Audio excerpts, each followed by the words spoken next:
umwana w'imyaka 7 wigenderaga mu muhanda agonzwe na Huwa itapfa. Mu karere ka Nyamasheke Huwa yagonze umwana w'imyaka 7 yitapfa. Polisi ivuga yuko umuvuduko ukabije n'uburangare ari byo byateye impanuka. Mu karere ka Nyamasheke hongeye kumvikana inkuru y'incamugongo nyuma yuko umwana w'umukobwa w'imyaka 7 y'amavuko yitabye Imana zimanuka ikomeye y'imodoka mu bwoko bwa Hoho. Impanuka yabereye imbere y'isoko rya Rwisiru ahantu hasanzwe hahurira abantu benshi cyane cyane mu minsi y'isoko no mu biruhuko, abana n'abakuru bambukiranya umuhanda ari benshi.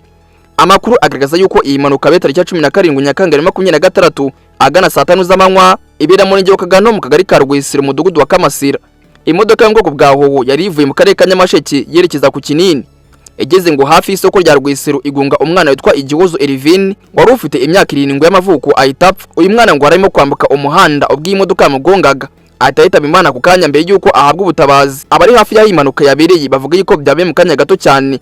Umwe mu batangabamye yavuze yuko iyi modoka yari ifite umuvuduko mwinshi cyane kandi ko umushoferi atigeze agaragaza ibimenyetso byo kugabanya umuvuduko nubwo yarageze ahantu hazwi nko ku isoko rinyuramo abantu benshi. Yavuze yuko uyu mwana yambutse umuhanda atabonye neza imodoka yari ku muvuduko mwinshi maze nayo ntiyabona umwanya uhagije wo guhagarara cyangwa se kumunyuraho bituma imugunga birangira yisapfa. Nyuma y'iyo manuka abaturage bahise batabaza inzego z'umutekano n'iz'ubutabazi kugira ngo zigere ku murambo ndetse zitangire iperereza ku cyateye impanuka. Umuvugizi wa polisi y'u Rwanda mu ishami rishinzwe umutekano mu muhanda SP Emmanuel Kayigi yemeje iby'iyi mpanuka avuga yuko abereye mu murenge wa Kagano kagari ka Rwisiru mu mudugudu wa Kamasira imbere y'isoko rya Rwisiru neza. Yasobanuye ko imodoka ya Hoho yavaga mu karere ka Nyamasheke yerekeza ku Kinini yagonze umwana w'imyaka 7 wari urimo kwambuka umuhanda maze agahita apfa ku kanya. SP Kayigi kandi yavuze ko iperereza ry'imaze rigaragaza yuko impamvu nyakuri yateye impanuka ari uburangare bw'umushoferi ndetse no kutarenganiza umuvuduko w'ikinyabiziga, ibintu bikoze guteza impanuka zikomeye cyane mu bice bituwe n'abaturage benshi. Polisi kandi yavuze yuko umurambo nyakwigendera woherejwe mu bitaro bya Kibogora kugira ngo ukorerwe ibisabwa n'amategeko.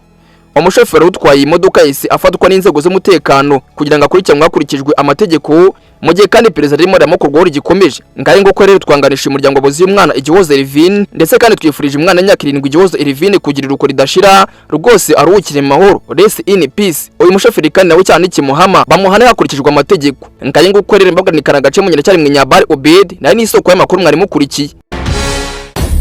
Obi Time News.